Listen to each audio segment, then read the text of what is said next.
It was all real. There was a man named Jesus. This much Tacitus will tell us. He was called the Christ, according to Josephus. His feet swept the dust and sunk in the dirt. His hands, cracked and lined with age, held the dead and dying, the loved and the lying. Where he went, the people followed. And where he went, the Spirit surged. And where he went, the Father smiled because it was all real. And because it was all real, our debt that was due came due, and it called.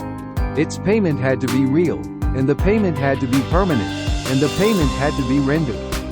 That which was wholly unclean had to be made holy and clean. So the man named Jesus, the one who, out of his parted lips, came the words, I am, confessed that it was all real.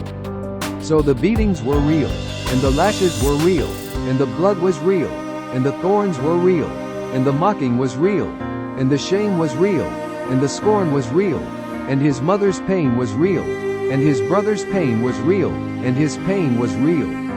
And the cross, not old or rugged but fresh and ruthless, not gilded but jagged, not clean but cutting, was real. The celebrated became lonely, and the skeptic believed. His death, long predicted and predestined, became real. There, at the fulcrum of time, was nothing. And it was all real. So then Pilate took Jesus and scourged him. And the soldiers twisted a crown of thorns and put it on his head, and they put on him a purple robe. Then they said, Hail, King of the Jews! And they struck him with their hands. Pilate then went out again, and said to them, Behold, I am bringing him out to you, that you may know that I find no fault in him. Pilate's decision. Then Jesus came out, wearing the crown of thorns and the purple robe. And Pilate said to them, Behold the man. Therefore, when the chief priests and officers saw him, they cried out, saying, Crucify him, crucify him. Pilate said to them, You take him and crucify him, for I find no fault in him. The Jews answered him, We have a law, and according to our law he ought to die, because he made himself the Son of God. Therefore, when Pilate heard that saying, he was the more afraid, and went again into the praetorium, and said to Jesus, Where are you from? But Jesus gave him no answer. Then Pilate said to him, Are you not speaking to me? Do you not know that I have power to crucify you, and power to release you? Jesus answered, You could have no power at all against me unless it had been given you from above. Therefore the one who delivered me to you has the greater sin. From then on Pilate sought to release him. But the Jews cried out, saying, If you let this man go, you are not Caesar's friend. Whoever makes himself a king speaks against Caesar. When Pilate therefore heard that saying, he brought Jesus out and sat down in the judgment seat in a place that is called the Pavement, but in Hebrew, Gabbatha. Now it was the preparation day of the Passover, and about the 6th hour. And he said to the Jews, Behold your king. But they cried out, Away with him, away with him. Crucify him. Pilate said to them, Shall I crucify your king? The chief priests answered, We have no king but Caesar. Then he delivered him to them to be crucified. Then they took Jesus and led him away, the king on a cross.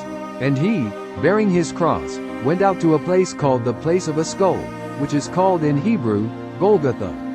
Where they crucified him, and 2 others with him, one on either side, and Jesus in the center. Now Pilate wrote a title and put it on the cross.